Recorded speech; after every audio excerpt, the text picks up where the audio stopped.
네, 안녕하세요, 여러분. 저번 시간에 우리가 원자의 구조에 대해서 자세히 알아봤으니까 그러한 구조에 대한 이해를 바탕으로 결합에 대해서 조금 더 자세히 알아보도록 하겠습니다. 이 시간에 다룰 내용은 주로 화학 결합이 어떻게 이루어지는지 크게 두 가지 결합이 있는데 그것의 차이에 대해서 말씀을 드릴 거고요. 그리고 화학 결합을 설명하는 이론이 또 여러 가지가 있어서 어떤 이론들이 있는지 살펴본 뒤에 우리가 유기화합물에 주로 적용하게 되는 혼성이라는 개념이 있습니다. 그 혼성이라는 개념이 어떻게 만들어졌고 어떻게 이해하면 되는 것인지 자세히 설명을 해드리도록 하겠습니다.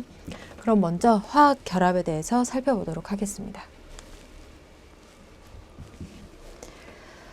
먼저 결합이라는 것이 어떤 것인지 알아야 될 텐데요. 결합 이라는 것은 다음과 같습니다. 어떤 원자와 원자가 만났을 때 서로 각각의 원자 상태로 따로 존재하는 것이 아니라 둘이 만나서 결합이라는 것을 형성하면서 연결이 되게 되는데 이 결합에는 크게 두 가지 결합이 있습니다.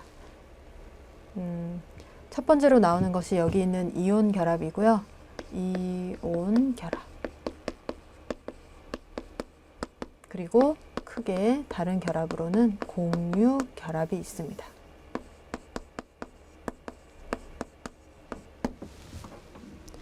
이 결합이라는 것이 형성될 때 원자와 원자들 사이에는 전자 두 개로 결합이 형성되게 되는데 항상 전자 두 개가 있습니다. 이 전자 두 개를 결합이라고 설명하게 되죠. 그래서 크게 이 전자 두 개를 공유하는 방식에 따라서 이온 결합 또는 공유 결합으로 두 가지로 나누게 되는 것입니다.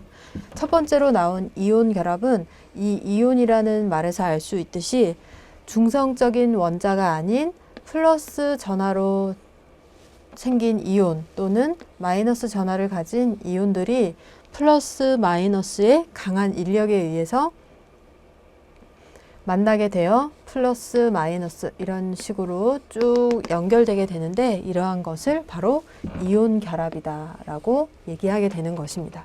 그것을 말로 설명하면 전자의 이동으로 형성된 양이온과 음이온 간에 서로 정전기적 인력이 존재하겠죠.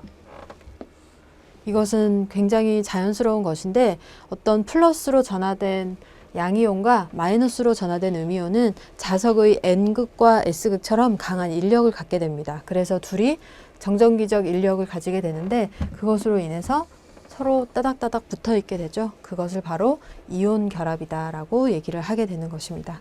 가장 유명한 예가 지금 여기에 나오는 소금이라는 물질이죠. 소금은 간단한 구조로서 NaCl이라고 나타낼 수 있고 이 앞에 써 있는 Na라는 소듐은 주로 전자를 잃어버려서 플러스 전하를 가지게 되는 원자이고 그리고 오른쪽에 써 있는 염소 같은 경우는 주로 전자를 주변으로부터 얻게 되어서 마이너스 전하를 가지게 됩니다. 그래서 플러스 마이너스로 전하가 생기게 되고 전하가 생겼을 때 둘이 강력한 인력을 가지게 되니까 플러스인 소듐 주위에 마이너스인 클로린 그리고 또 플러스인 소듐 그리고 플러스인 소듐 플러스 마이너스 이런 식으로 소듐 양이온과 클로린 음이온이 서로 강한 인력을 가지게 돼서 다음과 같이 뭉텅이로 연결되어 있는 형태가 바로 대표적인 이온 결합 화합물이 됩니다. 이렇게 이온 결합으로 형성된 물질을 우리는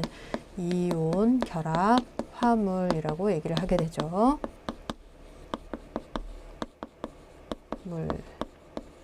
그리고 나중에 배울 전기 음성도라는 개념이 있는데 이러한 이온 결합 화합물들은 전기 음성도의 차이가 2 이상으로 나타나는 중요한 특징을 가진다. 이것을 기억해 주셨으면 좋겠습니다.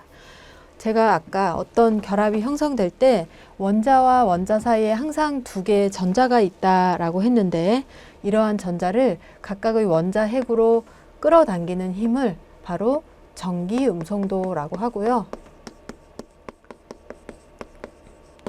이러한 전기 음성도의 차이가 두 원자 간에 2 이상 날 경우 그러한 결합을 바로 이온 결합이다라고 정의하게 됩니다. 사람들이 항상 양이온과 음이온이 만나서 이온 결합이 됐어요 라고 설명하기보다는 정확한 수치적으로 이온 결합을 정의하고 싶어 하니까 다음과 같이 전기 음성도라는 개념을 적용해서 2 이상 차이가 날 때 이온 결합이다 이렇게 설명하는 것이 조금 더 구체적인 값을 가지기 때문에 다음과 같은 형태로 설명을 더 할 수도 있죠. 유기화합물 내부에 이온 결합이 많이 존재하진 않지만 다양한 반응에서 이온 결합 화합물들도 관찰을 할 수가 있을 겁니다. 그래서 여러분들이 잘 이해를 하고 계셔야 돼요. 그럼 두 번째 결합인 공유 결합이 어떤 것인지에 대해서 조금 더 자세히 알아보도록 하겠습니다.